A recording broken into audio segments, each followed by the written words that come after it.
I didn't become a Christian until I was 40. So, I had a whole life before I became a Christian after leaving the army. And then I had this encounter with God, this epiphany, whatever you want to call it. I met with God, met with his son Jesus, and my life changed.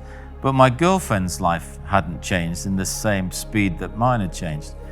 I mean, Amanda, my wife now, would say I became this real pain because my whole brain had been sort of rewired. I started to think differently, which is weird. So I remember having this thought is maybe we should get married. And then in my head I thought, that's a stupid idea. I've been divorced twice. We've 8 years together. We're doing really well. We've got a house and everything, all the toys. Why would I do that? But it would not go away.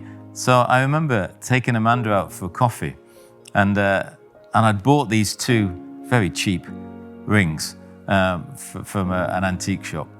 And we had a coffee, and I passed them over to her, and she said, "What are they for?"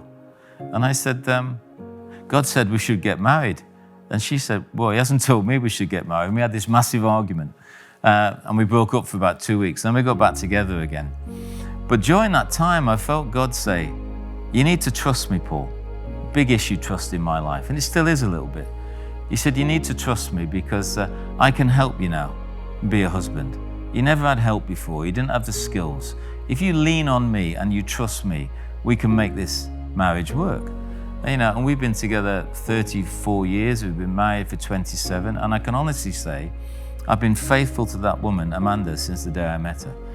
And the reason I say that is not what the Cowley family do. My great-grandfather, my grandfather, my father, I've never had a successful marriage. So it was a process of God saying, "You need to trust me.